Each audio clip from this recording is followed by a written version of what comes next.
Então, a gente vai começar uma nova reunião da disciplina depois das nossas férias. Eu sou Andréa Messias Brito Florenti, sou coordenadora do Núcleo de Endocrinologia do Exercício e do Departamento de Endocrinologia do Exercício da SBEM. Sou mestre especialista em endócrino e especialista em medicina do esporte. E hoje a gente vai conversar sobre como a gente pode otimizar a resposta hormonal induzida pelo exercício e assim melhorar a performance. Então, a gente vai discutir um pouco sobre quais são essas alterações hormonais e ver em cada hormônio o que a gente pode fazer para melhorar essa resposta ao exercício. Hipócrates já nos dizia que caminhar era o melhor remédio para o homem. E a gente se vê o tempo inteiro diante do sedentarismo. A cada ano aumenta o índice de sedentarismo, porque nós não precisamos mais correr atrás do nosso alimento. Esse alimento chega facilmente para nós. E a gente sabe que, realmente, o sedentarismo, causando um acúmulo de gordura visceral, promove uma infiltração de macrófagos, uma infiltração sistêmica crônica que atinge os vários sistemas do nosso organismo. Especialmente causa uma sarcopenia, uma perda de massa e de função musculares. Nós sabemos também que sentar é o novo fumar. Então, diariamente, nós vamos tentando convencer nossos pacientes a diminuir, a quebrar o tempo sedentário e cada vez mais se engajar numa atividade física. Mas a gente faz isso por quê? Porque a gente percebe que existem adaptações que são induzidas pelo exercício, então nós temos um aumento da capacidade aeróbia e anaeróbia, um aumento da massa magra, uma queda de massa gorda, um aumento da capacidade oxidativa, da força e do tamanho dos músculos. Nós sabemos que existem vários resultados realizados por engajamento em esportes e também uma redução do risco de diversas doenças. Mas parece que isso não é suficiente para nós convencermos nossos pacientes a fazer exercício, né? Então, por que a maioria das pessoas não gosta de praticar exercício? Por que é tão difícil a gente produzir e fazer com que as pessoas façam exercício?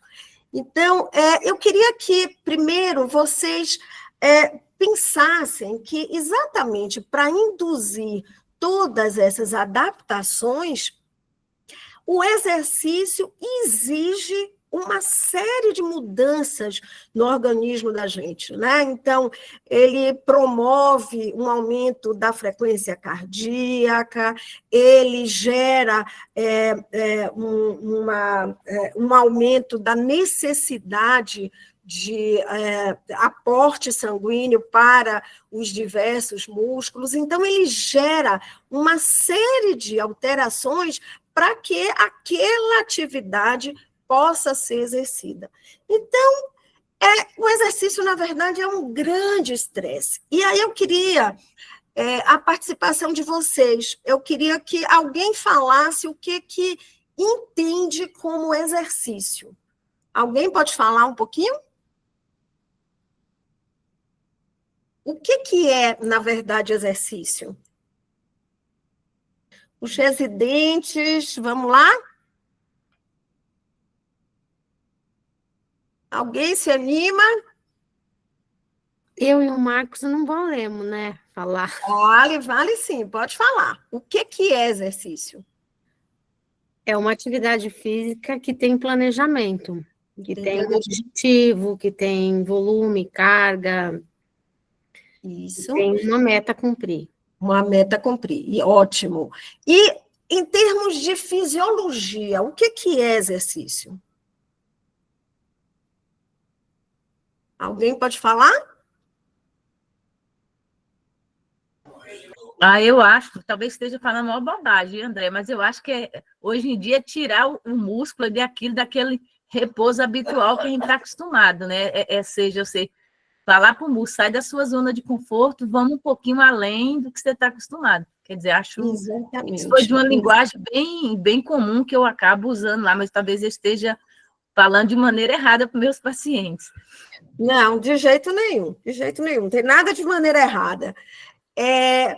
O que vai acontecendo, na verdade, gente, é que o exercício, ele requer uma rápida mobilização e redistribuição de fontes metabólicas. Então, é por isso que a preguiça aparece, né? É que, de repente, essa pessoa tem que mexer todas as fontes metabólicas que estão lá paradinhas, né? Essas fontes, a gente lembra o glicogênio, a gordura, a glicose sanguínea, os ácidos graxos intramusculares, todos esses estoques estão parados e eles foram quase que educados a ficarem parados, para manter a energia parada e a gente não morrer. Né? E aí aparece o exercício fazendo uma bagunça, dizendo assim, olha, eu quero que você mexa essas fontes energéticas, né? Que você redistribua, que essa gordura que está lá no tecido adiposo chegue lá e transforme isso em energia e dê ATP para o meu músculo. Então, ele é um estado fisiológico que requer uma rápida mobilização e redistribuição de fontes metabólicas que vão assegurar um suprimento energético adequado para o trabalho da contração muscular. Então, o exercício, na verdade, é um estresse. O organismo da gente não sabe que a gente está indo para a academia para fazer uma sessão de treino, e isso é diferente de ser atacado por algum assaltante. Ele entende que é a mesma coisa. Né? A gente vai ter que se desorganizar para fazer isso. Mas é exatamente o educador físico que faz com que esse exercício se transforme num estresse benéfico. É exatamente a determinação do treino que vai fazer com que o exercício deixe de ser um estresse ruim e passe a ser um estresse bom. Né?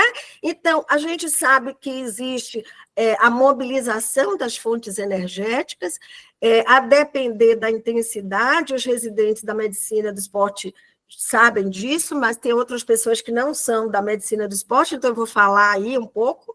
Então, a depender da intensidade do exercício e da duração do exercício, você tem uma ou outra fonte energética que é utilizada.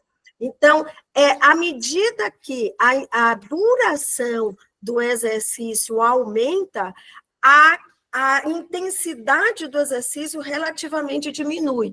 Então, na hora que você, por exemplo, levanta uma carga na musculação, é um exercício de pouquíssimos minutos, que exige bastante energia, mas essa energia não vai durar muito tempo. Então, nós temos os exercícios anaeróbios e os exercícios aeróbios. E aí, para cada uma, para o tempo, a gente vai ter a fonte ATP-CP, a fosfocreatina, o sistema lático, com a glicólise anaeróbia, e à medida que esse tempo aumenta, nós começamos a utilizar oxigênio para mobilizar carboidrato e gordura e, consequentemente, produzir o ATP necessário para a contração muscular. Então, o tempo define o tipo de fonte energética que nós vamos utilizar e a intensidade do treino. Então, quanto mais intensa o exercício, maior vai ser a utilização do glicogênio muscular e menor relativamente será a utilização da gordura. Quanto menos intenso, menor vai ser a utilização dos carboidratos e maior vai ser a utilização da gordura.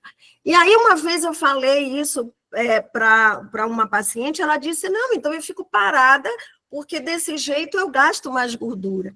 Só que vejam que a quantidade de caloria que se gasta nesse sentido é muito pequena. Então, por isso é que a gente sempre prefere um exercício de moderada a alta intensidade, para que a gordura seja mobilizada nos casos nos quais o exercício está sendo indicado para uma perda ponderal. Agora, alguém poderia me falar o que é hormônio? Por que a gente está falando aqui de hormônio? O que é um hormônio?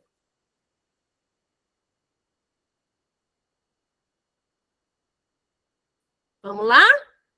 Não é uma pergunta difícil.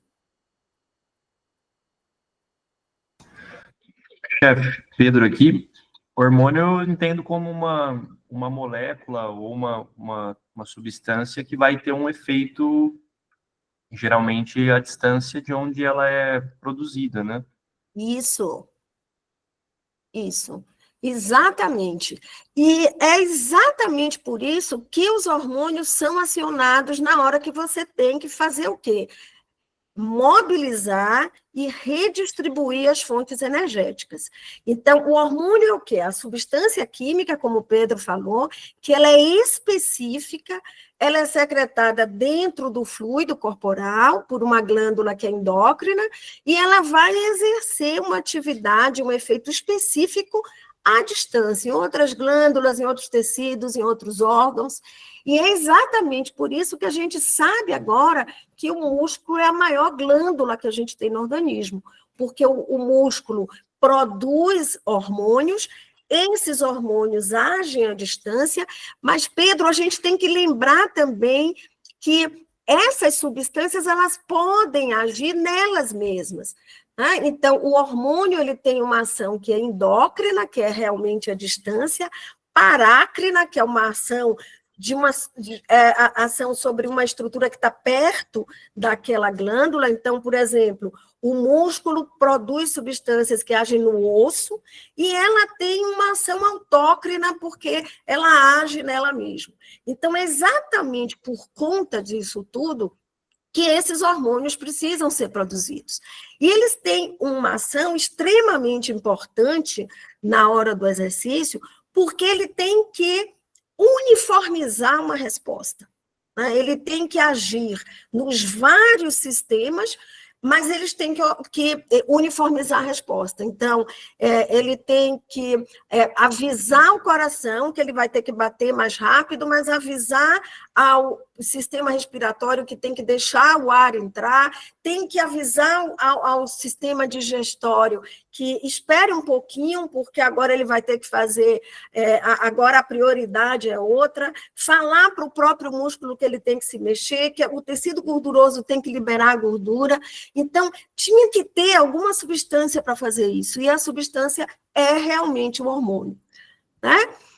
Então, o hormônio mobiliza os substratos para o suprimento do combustível, ela gerencia o equilíbrio hidroeletrolítico e, assim, ela promove o anabolismo muscular e melhora a performance. Então, por isso é que é fundamental todo o sistema endócrino estar íntegro para se conseguir uma resposta benéfica com a prática do exercício.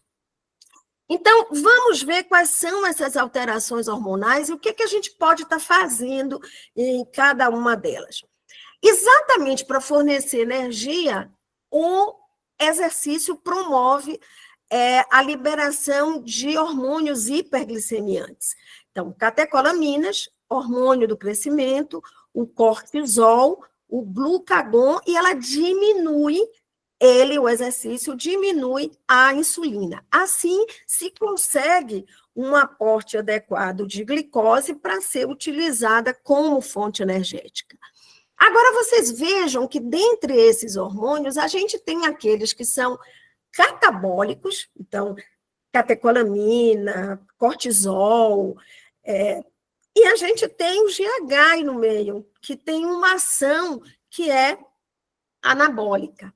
Então, o equilíbrio que a gente tem que ter na hora que se prescreve um treinamento ou se prescreve uma dieta é exatamente para modular essa resposta hormonal. Então, vamos ver o que acontece.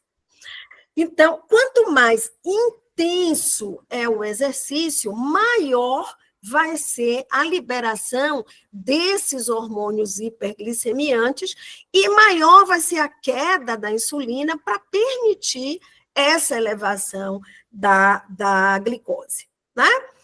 E o treinamento, o que acontece quando a gente treina o indivíduo?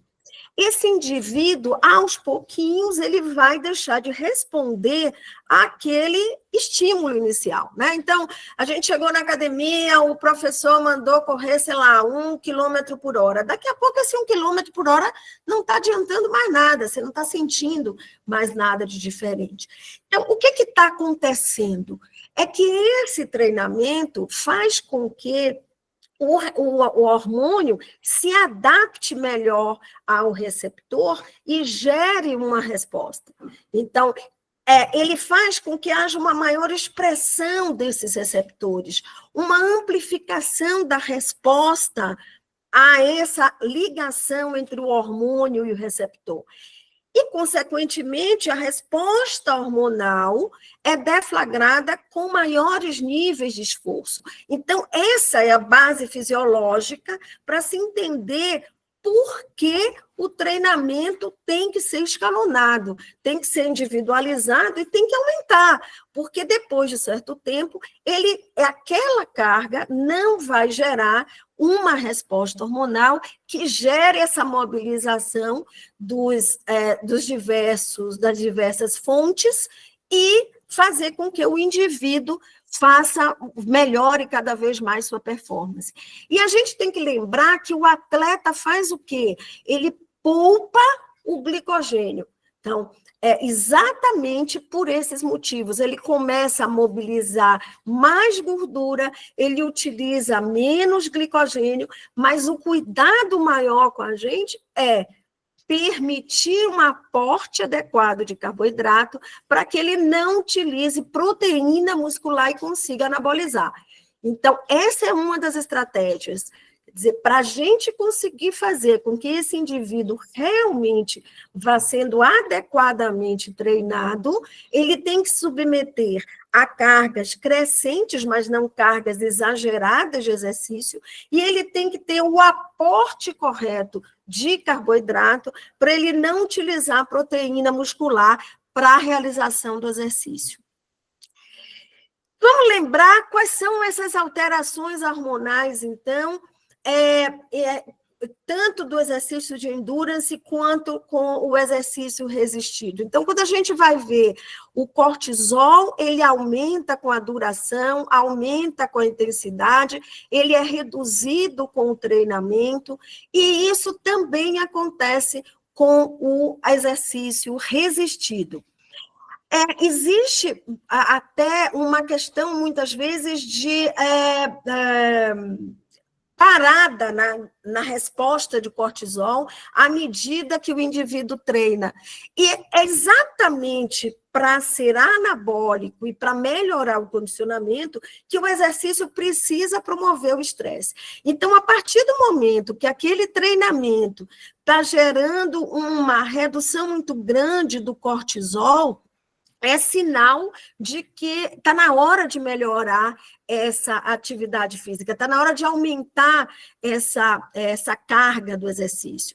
E vejam que isso é a mesma coisa que acontece com a adrenalina e a noradrenalina, é a mesma coisa que acontece com o glucagon, a insulina cai, vocês vejam também, a depender da duração e intensidade, com o treinamento ela aumenta, no exercício resistido também acontece a mesma coisa. O ACTH, que é o precursor, o hormônio estimulador do cortisol, o GH também vai acontecendo a mesma coisa. Vamos ver um pouquinho aqui da testosterona, do estradiol, que também causa a mesma coisa, e a testosterona, que ela pode, às vezes, estar, olha, mantida e não aumentada, como se pode imaginar. Então, a graduação do treinamento é fundamental para a gente conseguir respostas hormonais adequadas. Então, quais são os fatores que interferem quando você vai avaliar um hormônio? Então, a gente vai conversar um pouquinho sobre isso antes da gente entrar na questão de cada hormônio em si, e eu quero que vocês prestem muita atenção nesse slide, porque depois a gente vai usar esse slide na abordagem mais direta em relação às estratégias. Então, existem fatores que interferem, que são relacionados ao exercício, então, tipo, a intensidade, a duração, o intervalo de repouso entre as séries, o ambiente, e os fatores relacionados ao indivíduo. Então, o estresse emocional, o sexo, a idade, o IMC, o percentual de gordura, o sono, o condicionamento físico e o grau de hidratação e nutrição. Então, muitas vezes, quando a gente vai estudar alterações hormonais induzidas pelo exercício, é muito difícil você dizer exatamente qual é o exercício que vai gerar uma determinada alteração naquele hormônio, porque os protocolos são muito diversos. E cada protocolo leva em conta e avalia uma dessas alterações, um desses fatores.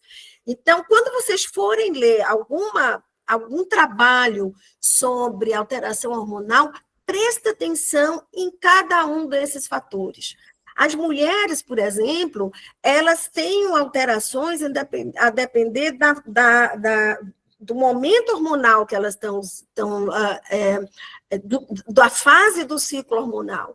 Então, se você avalia mulheres com fases diferentes do mesmo ciclo hormonal, você pode ter alterações diferentes nos vários outros hormônios que agem, que são influenciados pelo estrógeno. E quais são os fatores nutricionais que interferem na análise da resposta hormonal? Então, quando você vai checar o seu resultado, o que você tem que prestar atenção? O valor calórico total desse indivíduo. Então, vamos lembrar que transtornos alimentares, eles causam síndrome de T3 baixo. Então, se aquele atleta não está sendo adequadamente alimentado, a gente vai ver isso um pouco depois, ele vai ter uma redução da conversão de T4 para T3, vai ter um aumento de T3 reverso, e isso pode alterar os resultados da resposta hormonal. O tipo de dieta, quer dizer, qual é o percentual de carboidrato e de gordura desse indivíduo, o tempo de jejum. Então, muitas vezes para o atleta ter um jejum durante 8 horas não é adequado, porque eles precisam de um jejum inferior. E também qual é o momento em que esse exame foi feito em relação a última refeição que esse indivíduo consumiu. Então, todos esses fatores terminam interferindo na resposta hormonal. E existem também fatores que são laboratoriais. Então, que horas aquele hormônio foi coletado? Então, existe o ritmo circadiano dos hormônios. Então, testosterona, por exemplo, ela tem que ser dosada até 2 horas do horário habitual do indivíduo acordar. O cortisol também precisa ser avaliado assim. De novo, o momento em que o indivíduo se alimentou, o tempo de coleta entre o intervalo de tempo entre a coleta e a última sessão do exercício. Então, você pode ter uma elevação, a gente vai ver, por exemplo, do GH, o GH pode ficar aumentado até 2 horas após a realização do exercício. O intervalo de tempo entre a coleta do material e a avaliação desse hormônio. Então, o PTH, por exemplo, é um hormônio que precisa ser coletado, o sangue precisa ser coletado, e esse PTH tem que ir logo para uma avaliação hormonal. O cálcio livre também precisa ser assim. E o método de avaliação hormonal, quer dizer, a sensibilidade, quais são as reações cruzadas, qual é a acurácia daquele método, para você conseguir admitir que houve realmente uma alteração hormonal induzida pelo exercício. Então, lembrando que existem hormônios que têm um ritmo circadiano, então, como eu falei, o caso do cortisol, do hormônio do crescimento, principalmente, da testosterona, da prolactina, então, são hormônios que precisam ser coletados no momento correto para que você realmente admita que está ocorrendo uma alteração hormonal induzida pelo exercício. Vamos ver primeiro o primeiro hormônio que a gente poderia modular na hora de se fazer o exame. Qual é a grande importância da insulina?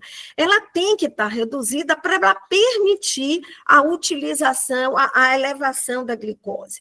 Então, ela termina fazendo com que haja todo um processo para que a insulina baixe e, consequentemente, haja elevação da glicemia.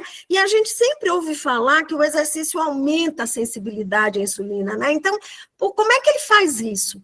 Né? Então, aqui está a insulina, o receptor da insulina. O exercício já melhora essa ação do receptor. Então, lembra como a gente falou que o treinamento faz com que o encaixe do hormônio com o receptor melhora? Então, aqui acontece a mesma coisa. Então, a insulina se encaixa melhor nesse receptor e esse receptor começa a agir melhor e essa ação desse receptor também é melhor. Então, o que acontece quando a insulina se liga? Ela transloca esse transportador de glicose, ele vai lá para a periferia e capta a glicose. Então, o exercício age aqui, mas ele não age só aqui, gente, ele age pelo outro lado, ele tem uma via que é a insulina independente, que também transloca esse GLUT4 e faz com que esse açúcar seja captado com mais facilidade. O que a gente tem que aprender daí? É que aquele indivíduo com diabetes, seja tipo 1 ou tipo 2, muitas vezes tem que diminuir a quantidade de insulina que ele utiliza exatamente para não ter hipoglicemia durante a realização do exercício. Então, muito cuidado. Geralmente, uma redução de 30% na quantidade de insulina que um diabético portador de diabetes tipo 1 vai utilizar. Cuidado com a utilização da insulina de ação rápida. Então, cuidado para não aplicar essa insulina de ação rápida num músculo que está sendo muito mobilizado durante aquela atividade física, porque a captação ainda vai ser maior. E muitas vezes checar realmente qual é a glicemia que esse indivíduo apresenta antes da realização do exercício, porque muitas vezes não vai ser necessária a utilização de uma insulina de ação rápida, exatamente para evitar uma hipoglicemia. E aí vocês dizem assim, poxa, aí fica a coisa meio embolada, né? Porque ao mesmo tempo que você está aumentando essa sensibilidade à insulina, essa insulina está sendo, teoricamente, mais potente, você está tendo uma série de hormônios que estão fazendo essa glicemia subir. Então, é uma dança que a gente tem que estar de olho. Veja, então, o que foi feito nesse trabalho. Né? Então, nesse trabalho, o que se fez? Se fez uma avaliação de 2 protocolos de exercício. No primeiro protocolo, se iniciava, vejam aqui essa linha rachuriada com os círculos abertos. Olha só para essa, por enquanto. Então, nesse primeiro protocolo, se fazia um exercício aeróbio, inicialmente. Então, esse exercício aeróbio é o exercício que mais promove a queda da glicemia, e depois se fazia um exercício resistido. Então, por quê? Porque é exatamente aquele exercício resistido, que tem intensidade maior, que promove uma elevação mais intensa dos hormônios hiperglicemiantes. Então, o indivíduo está com glicemia mais alta, o que você faz? Deixa de ir para a academia? Não, vai para a academia, começa estrategicamente a fazer um exercício aeróbio, depois ele faz o exercício resistido, e aí ele evita uma hiperglicemia ou uma hipoglicemia. Né?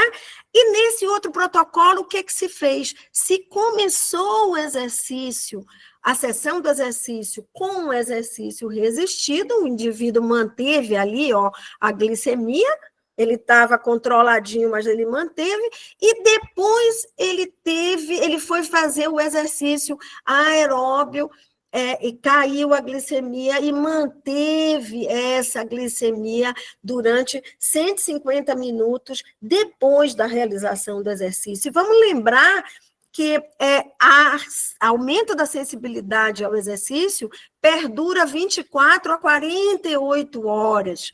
Então, tudo isso tem que ser levado em conta diante da avaliação e conduta de um paciente com diabetes praticante de atividade física. Esse é um trabalho feito por um grande pesquisador sobre diabetes e exercício, e vejam como fica prático. Olha, o exercício aeróbio, ele gera uma tendência à queda na glicemia, o resistido, uma elevação, e o exercício misto vai conseguir manter a glicemia mais adequada. E, para isso, o que é necessário? Monitorização. Então, durante o exercício, o indivíduo tem que ser monitorizado. E o que aparece como uma dica? Aqueles exercícios aeróbios, eles devem ser antecedidos por uma glicemia em torno de 126 a 180, porque vai cair essa glicemia com o exercício. E o resistido, o indivíduo pode começar com a glicemia em torno de 90 até 126, porque a gente sabe que essa glicemia vai subir. Então, essa é uma estratégia para você melhorar a resposta desse paciente com diabetes na hora que ele vai fazer a atividade física. Olha a glicemia dele antes e decide qual é o tipo de exercício que ele pode fazer no início da sessão do exercício. Depois de meia hora, mede de novo a glicemia e vê qual tipo de exercício ele deve estar continuando a executar. E as catecolaminas, adrenalina e noradrenalina, né? Extremamente importantes para o metabolismo, por ser hiperglicemiante, por aumentar a frequência cardíaca e volume sistólico, promover relaxamento brônquico, e ela também aumenta a depender da intensidade do exercício.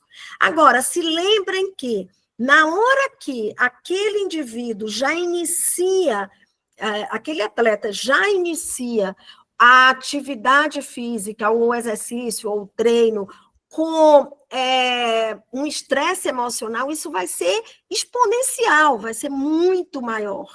Então, a outra estratégia é preparar esse indivíduo atleta psicologicamente para que ele consiga enfrentar o dia da prova, para que ele não tenha um aumento muito grande dessas catecolaminas. Isso vai fazer o quê? Vai gerar um estresse muito maior, né? Quer dizer, com uma carga de esforço igual à carga de esforço que ele tem no treino, ele tem um quadro de catabolismo muito maior. E o GH, né? GH é aquele hormônio extremamente amado por todo mundo, ele é produzido aqui na adenohipófise, então vão seguindo aqui comigo. Ele tem uma ação direta, que é uma ação anti-insulínica, e essa ação anti-insulínica gera uma dificuldade da captação de glicose para manter a glicemia. Ele age no tecido adiposo liberando triacilglicerol, quer dizer, o GH é um hiperglicemiante lipolítico, e ele age indiretamente promovendo o anabolismo. Como? Através do fígado, há uma produção de somatomedinas, então lembra aí do GF1, que tem efeitos não esqueléticos ao aumentar a síntese de proteína e o crescimento celular, e ações esqueléticas ao aumentar a formação de cartilagem e promover crescimento esquelético. O que acontece? Um feedback negativo, que vai fazer com que haja uma diminuição da liberação de GH e um aumento da produção da somatostatina e uma redução de GH, né? Então, o que isso tudo fala para a gente?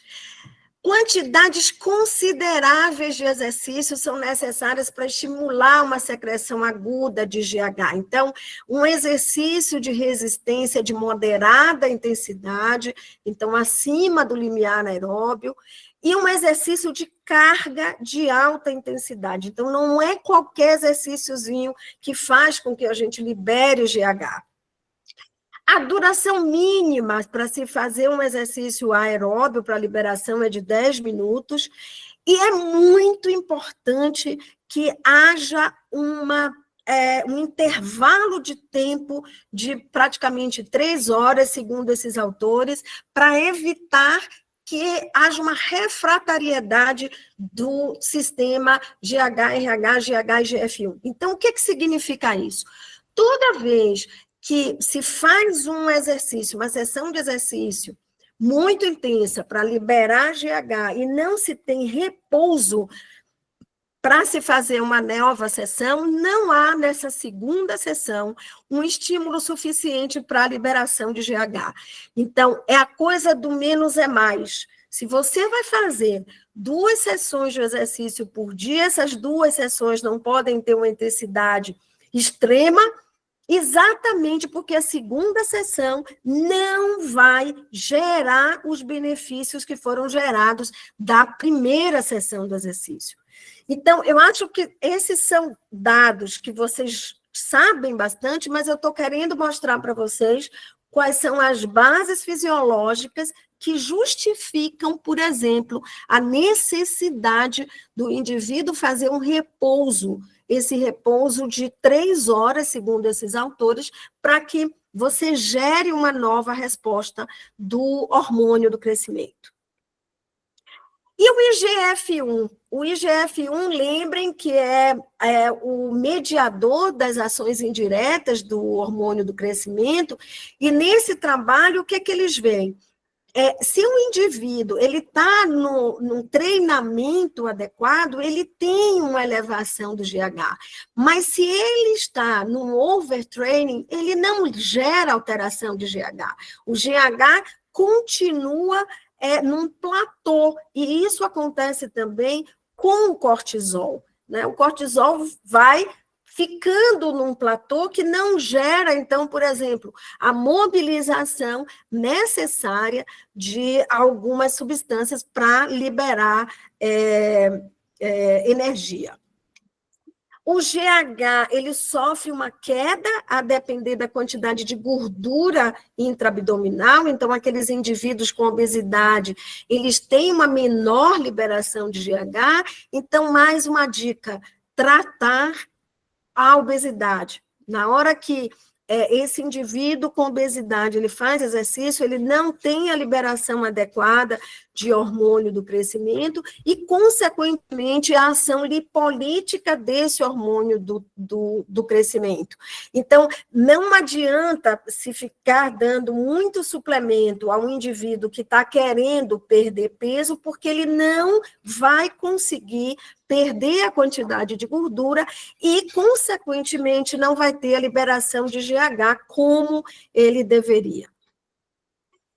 O cortisol. O cortisol é um hormônio muito temido, mas é extremamente importante. Vocês estão vendo o que eu falei agora, que é importante também que a gente tenha uma liberação do cortisol. Por quê? Para a gente ter resposta, né? A partir do momento que a gente não tem liberação de cortisol, a gente também não tem uma resposta hiperglicêmica, que é muito importante. O cortisol é produzido logo no início de uma sessão do exercício, junto com a produção de catecolaminas.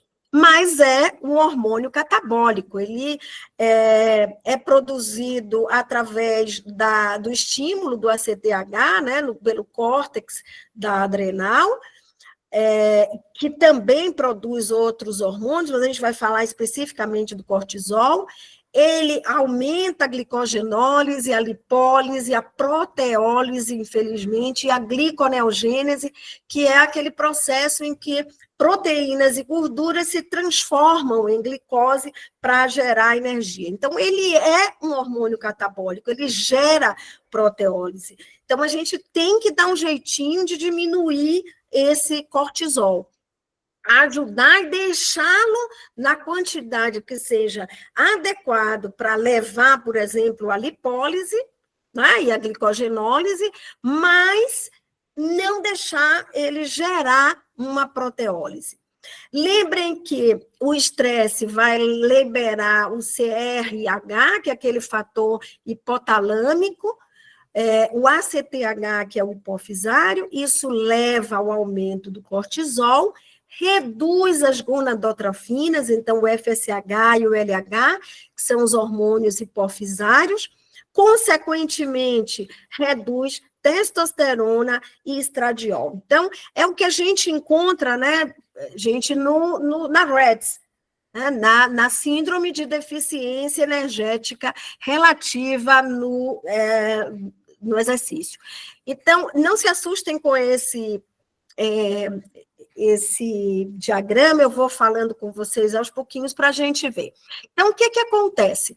Na hora que você tem um aumento daquele hormônio hipotalâmico liberador de cortisol, você tem uma diminuição dos fatores hipotalâmicos liberadores de gonadotrofina e uma queda também no hormônio liberador do hormônio tiroidiano.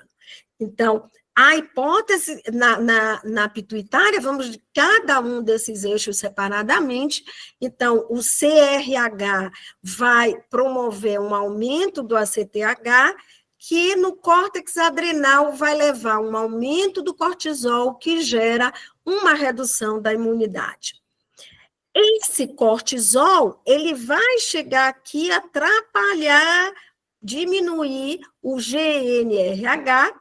Com isso, vai haver uma queda de FSH e LH, e nas gônadas, uma redução da testosterona, uma redução do estradiol. A testosterona, se lembrem, é aromatizada e transformada em estradiol, mas com toda essa queda, vai haver uma diminuição do estradiol, responsável pela redução na massa óssea.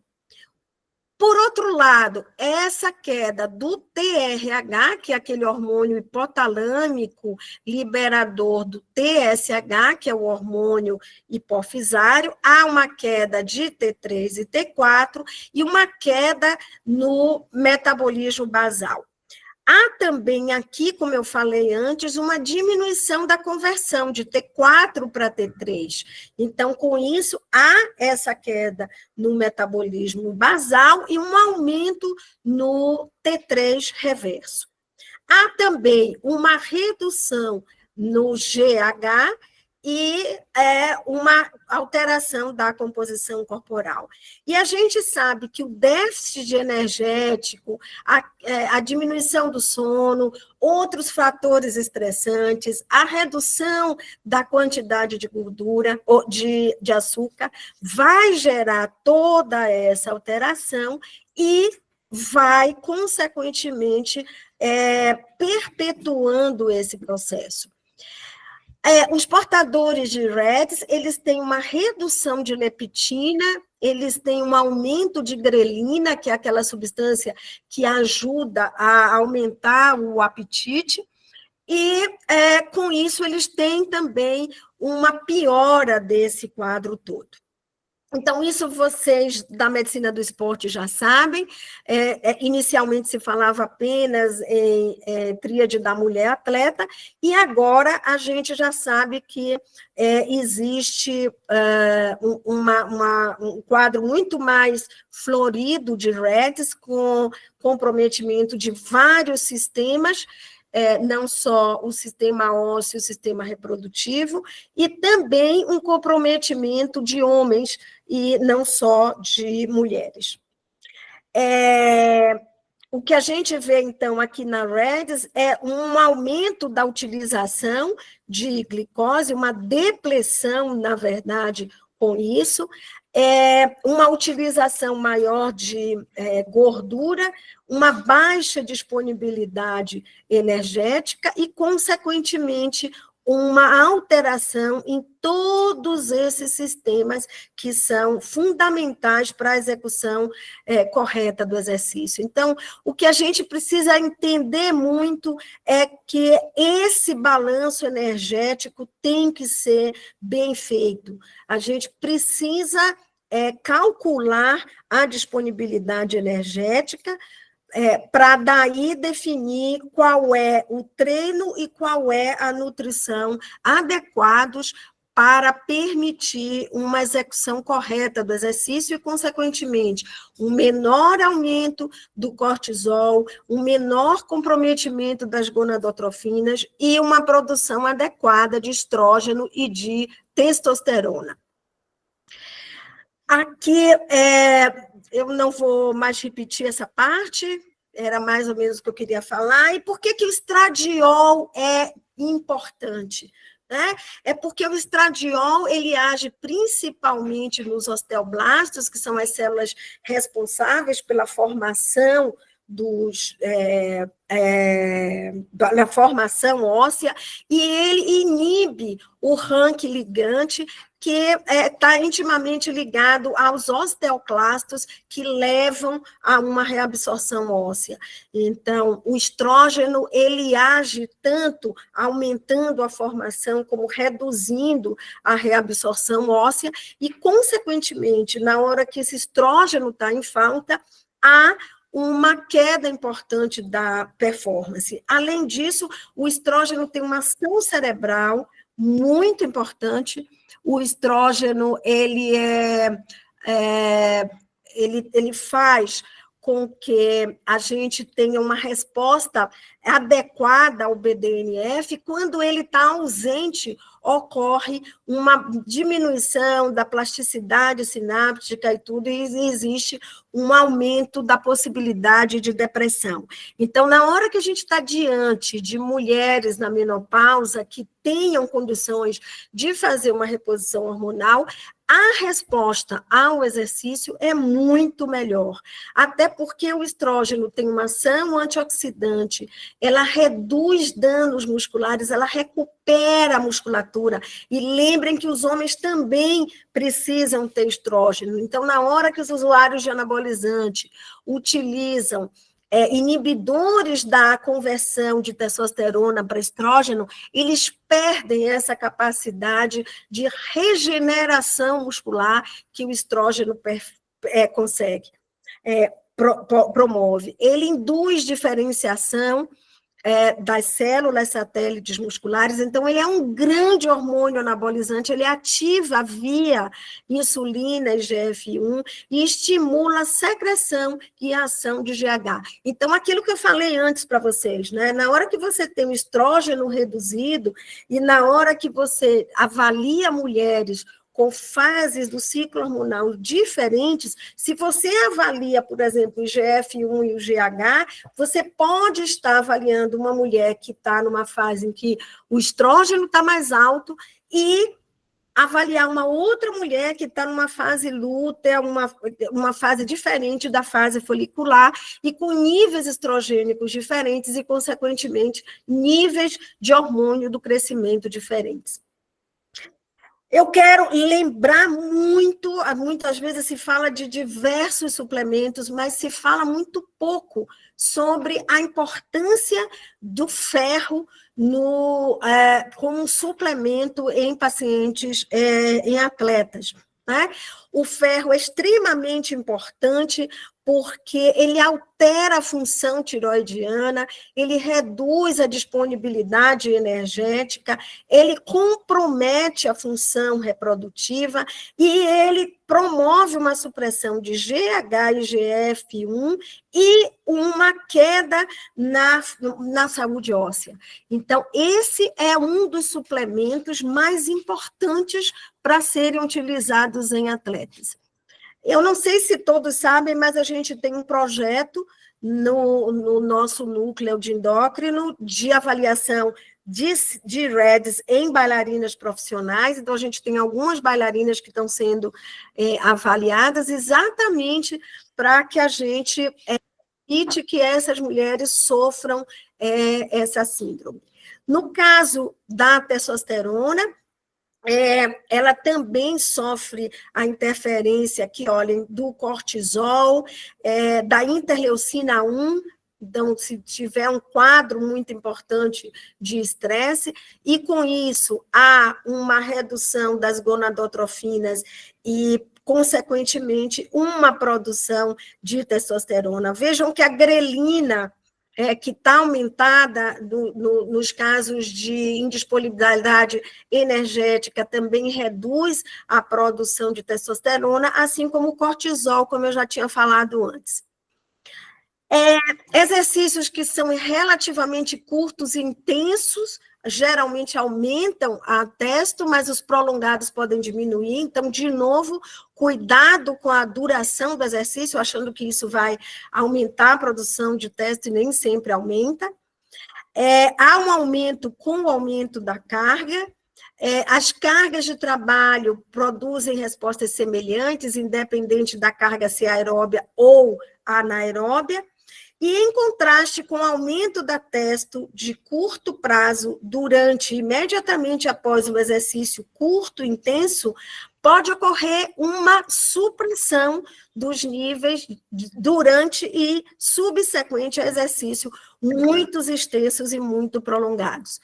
A gente sabe que existe uma interação, na verdade, entre GH, IGF-1 e testosterona. Eu não vou me detalhar nisso, mas o que acontece é que um ajuda o outro, na verdade, na produção do anabolismo muscular. É exatamente por isso que aqueles pacientes sarcopênicos, eles precisam fazer exercício. Exercício aumenta testo, GF1, GH, aumenta, aqui esse aumento de insulina está sendo considerado como ruim nesse caso, e faz com que todo esse quadro catabólico da somatopausa termine, e da sarcopenia termine atingindo os pacientes mais idosos. Esse é um trabalho antigo, de 1999, eu já até apresentei esse trabalho, mas eu quero reforçar isso aqui. Esse é um trabalho, um trabalho resistido, feito durante 4 semanas, comparando a resposta de indivíduos com 30 anos, nessas colunas pretas, com os de 62 anos, nessa coluna churiada. E vejam só, depois dessas 4 semanas de exercício de carga, os 2 grupos tiveram proporcionalmente o mesmo ganho em termos de força muscular, mas só os jovens tiveram um aumento da massa muscular. E aí a gente fica pensando assim, a primeira coisa que vem na cabeça é porque o indivíduo jovem tem mais testosterona do que o indivíduo jovem, do que o indivíduo idoso. Vamos ver se isso aconteceu. Vejam que aqui é a proporção, é a porcentagem de ganho. Então, a porcentagem de ganho de força foi igual, a porcentagem de ganho de músculo foi diferente. tá? Então, olha só, quando a gente avaliou a testosterona, primeiro só olhem as colunas pretas, que são as colunas dos indivíduos jovens, antes e depois do treinamento, antes e depois da sessão. Então, o que acontecia? Antes da sessão, eles tinham esse nível de testo e eles aumentavam a testosterona durante a sessão de treino. E com o treinamento, depois das 4 semanas, eles já começaram com o basal de testosterona mais alto e eles tiveram incrementos importantes com a realização do exercício. Então, isso foi uma resposta brilhante. Quando a gente vai para as colunas achuriadas, a gente vê que os idosos já começam com a testosterona mais baixa, mas eles também têm um aumento de testosterona durante a prática, durante a sessão, e eles também têm um aumento da testosterona basal depois do treinamento e uma resposta também boa. E quando se viu esses dados, se percebeu que não era esse o fator que justificaria a diferença da proporção de ganho de massa muscular. O que, na verdade, justificava era o cortisol. Então, de novo, vejam primeiro as colunas pretas, então o cortisol aumenta com a sessão do exercício. Agora, vejam o que acontece com esse indivíduo jovem. Depois do treinamento, olha, ele tem uma queda na liberação de cortisol. Enquanto que o indivíduo idoso, ele tem um aumento importante e ele não tem uma queda tão importante. Vejam que aqui existe uma diferença entre indivíduos idosos e indivíduos jovens, e é exatamente essa diferença na resposta do idoso ao exercício que é a grande diferença. Então, se vocês traçarem uma linha aqui, vocês veem que a resposta do cortisol é ainda muito maior do que a resposta que é encontrada nesse indivíduo jovem. O que eu quero dizer com isso com vocês? Muitas vezes, a estratégia é diminuir os fatores que possam ser catabólicos. Então, a gente fica pensando sempre em dar suplemento, em aumentar a quantidade de anabolizante e tudo, mas a gente tem que se lembrar que precisa diminuir os fatores que possam gerar um catabolismo e possam impedir, então, o ganho da massa muscular. A gente tem que lembrar que o músculo é uma glândula, eu não vou me deter nessas miocinas, mas eu quero falar da interleucina 6, lembrando que a interleucina 6 é extremamente importante em termos de resposta ao exercício. Então, quando a gente tem um exercício leve a moderado, um exercício adequado, você tem uma elevação da interleucina, e você depois baixa essa interleucina. Então, na verdade, você tem um comportamento que é diferente daquele indivíduo que é sedentário. Olha, ele tem uma interleucina o tempo inteiro elevado. Esse indivíduo praticante, ele já começa com a interleucina baixa, ele aumenta a interleucina na hora de fazer o exercício e depois ele tem uma queda de interleucina, mantendo esse nível abaixo daquele indivíduo sedentário. Aquele indivíduo que está fazendo um exercício extremamente intenso tem uma elevação absurda de interleucina 6. E nesse aumento exagerado da interleucina 6, ele tem os malefícios da produção de interleucina. Então, de novo, nem sempre o mais é melhor em termos de treinamento. Isso aqui eu vou passar, que a gente já está no fim, e aí vamos ver quais são, então, as estratégias. Muitas eu já falei. Então, cuidado com a intensidade de treino, com duração, cuidado com isso. Vale a pena, sim, se utilizar o carboidrato, exatamente porque ele vai ajudar a poupar o glicogênio muscular. Cuidado com as condições ambientais, então, essa é outra coisa fundamental, a preparação do indivíduo em relação à altitude. Então, na hora que a gente vai para a otimização em relação aos fatores relacionados ao exercício, a gente tem que pensar o quê? Na determinação adequada da intensidade, da duração do treino, do momento de repouso, e também a adequação da temperatura e da hidratação para que o atleta suporte aquela temperatura. Em relação às respostas relacionadas ao exercício, algumas, logicamente, a gente não pode mudar, como sexo e idade, mas psicoterapia é fundamental, terapia hormonal de menopausa, de hipogonadismo masculino, valem sim a pena para que a gente mantenha esse indivíduo adequadamente, a redução de peso, para que ele tenha uma melhora em termos da produção de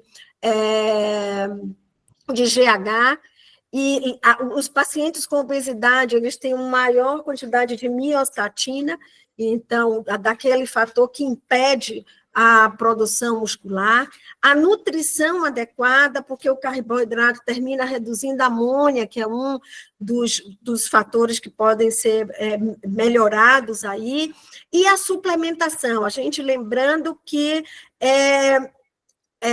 o que é mais adequado e admitido na literatura, a suplementação de carboidrato, suplementação de proteína, whey sendo realmente importante, a hidratação adequada e alguns suplementos como nitrato, bicarbonato, a beta-alanina, que são importantes, principalmente naqueles indivíduos que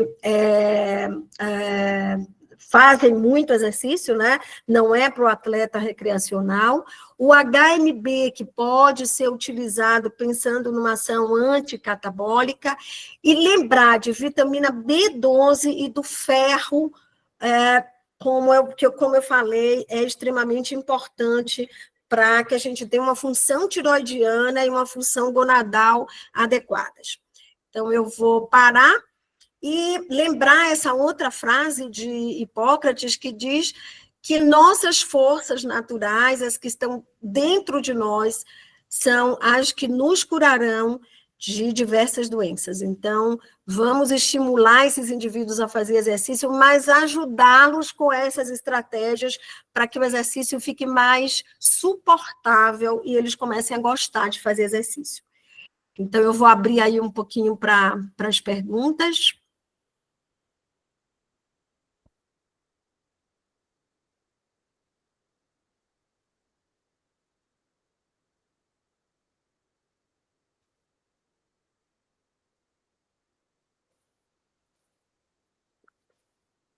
Ai, meu Deus, cadê? Oi, Andréa, parabéns aí pela apresentação. Como sempre, didática, brilhante, viu? Que bom. Elizabeth levantou a mão aqui. Pode falar, Elizabeth. Oi, André, amei sua aula. Nossa, aprendi muito. E fixei uns conceitos, já andava no fundo do baú. Ô, André, na verdade é o seguinte, eu amei quando você falou da importância do estradiol, não só para a mulher, mas também no homem, que às vezes esse pessoal fica focando em hipertrofia, só dando teste, e lembrar que não é o que você falou, a testosterona, e aí acaba esquecendo do estrógeno. Mas não era nem isso. Você falou que quanto o exercício longo e muito extenuante pode gerar hipogonadismo. Aí eu fiquei pensando, e o Ironman, por exemplo, que é um estresse, assim, será como é que é o nível? Tem estudos com esse atleta mostrando como é que está esse perfil hormonal do cortisol, da testo, entre outros, Andréia? Olha, eu não vi exatamente halterofilismo, não sabe, Beth, mas eu li uma coisa que está se pensando, inclusive, tem alguns autores que acreditam que exista um hipogonadismo gerado pelo exercício, tá? Isso não é associado à REDS, é uma outra entidade, tá?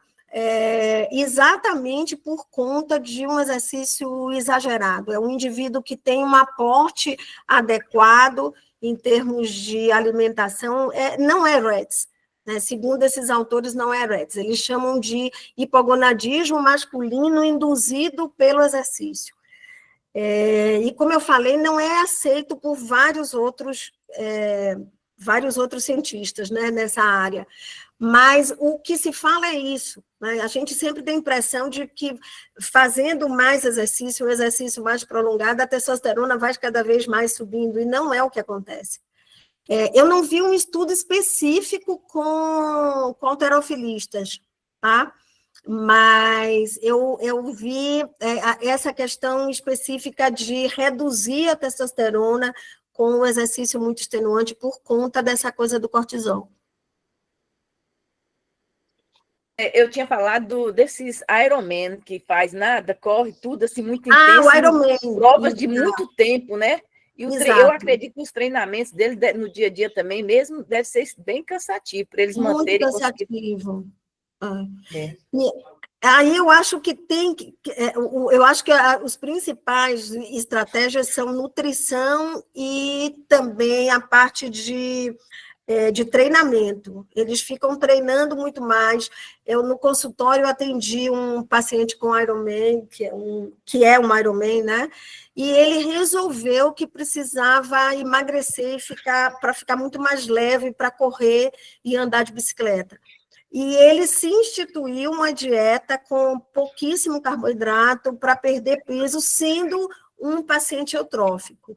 E ele chegou no consultório com a testosterona de 190, me pedindo para repor, Beth, testosterona. E aí eu falei, não, primeiro você vai parar de passar fome, né? E semanas depois, ele estava tão ansioso que eu pedi que depois de 3 semanas ele fizesse uma nova dosagem de testo. E a testo estava em 550, né? Então, você veja o quanto eles terminam fazendo besteira na hora que tentam fazer mais exercício e comer menos do que eles deveriam. Nossa, muita doideira mesmo, né, Andréia? Assim, vou ficar cada vez mais... Nossa. Mas obrigada, Andréia. Foi excelente. Isso. Que bom, que bom. Andréia, aqui é... Andréia. Pode falar, Andréia. Não, fala aí. Eu queria perguntar uma questão mais técnica, tipo, se você considera producente fazer a dosagem de cortisol para mensurar a intensidade de exercício físico, ou se o cortisol varia tanto que isso não é relevante? Tem algumas tentativas, Marcos, na literatura de usar cortisol para avaliação de overtraining, tá?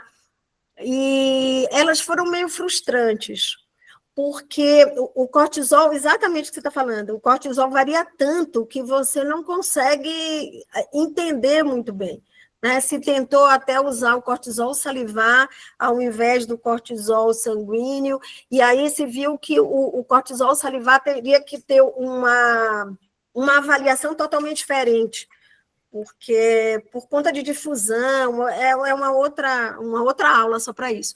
Mas, em resumo, eu acho que não faz sentido, tá? Então, você tem o máximo que você pode, a gente já não indica fazer dosagem de cortisol. Se tentou fazer uma avaliação cortisol sobre testo, ou testo sobre cortisol, para se tentar ver o que era melhor, entendeu? Mas o que você tem que ver é a parte clínica de seu aluno, sabe? Quer dizer, ele está melhorando, ele não está melhorando, como é que ele está chegando para você? Não é avaliando o cortisol, ele consegue, é importante a gente entender o que acontece, por que aquele atleta está assim, mas não adianta ficar dosando cortisol. Então, eu achei que foi ótimo você perguntar isso, porque o que vale a pena pedir para um atleta, na verdade, né, de avaliação hormonal? Vale a pena pedir um TSH, pedir uma testosterona, no caso das mulheres, pedir a parte de estradiol e de FSH, mas não vale a pena ficar pedindo cortisol, né? Até mesmo quando você tem suspeita, Marcos, de excesso de cortisol, o que a gente faz é uma prova de supressão de cortisol para definir melhor, porque o cortisol sérico, ele não vai te dizer muita coisa. Legal, legal. Andréia, eu acho que o mesmo, a variável vale para o sono, quando você fala de hormônios que são excretados durante o exercício, né? Como é que está a qualidade do sono dessa pessoa? E isso vai também modular os hormônios que são excretados durante o exercício. E para o tipo de exercício que vai se escolher quando você mede a glicemia, porque muitos alunos a gente vê que vêm num jejum de mais de 2 horas, ou acabam de comer uma banana, por exemplo, no carro e vão entrar no treino.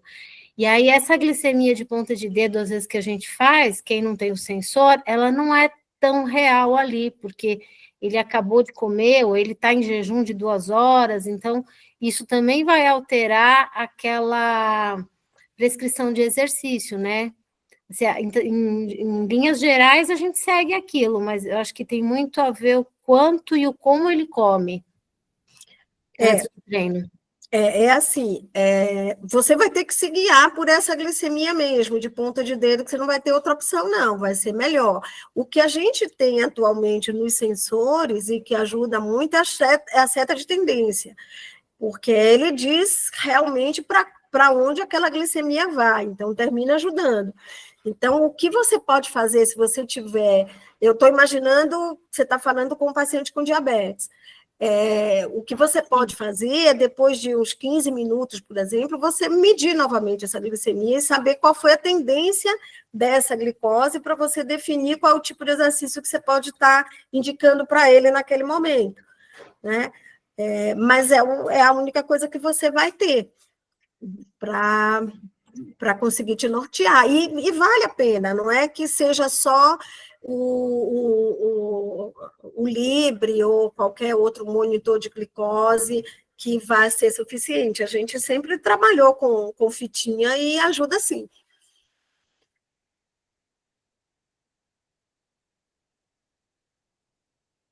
Mais alguma coisinha?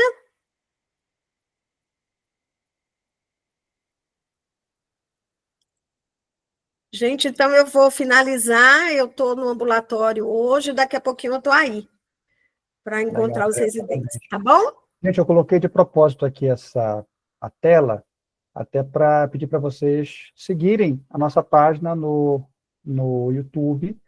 Muitas aulas estão disponíveis lá, algumas estão ocultas, mas a maioria está disponível. Essa da Andréia vai ficar pública, tá, Andréia? Pode ser? Tá, pode. Então, até para vocês saberem que tem conteúdo produzido lá e que sempre que quiser revisitar as aulas aí, vocês sabem onde procurar, tá bom? Andréia, obrigado mais uma vez aí pela excelente De nada, gente.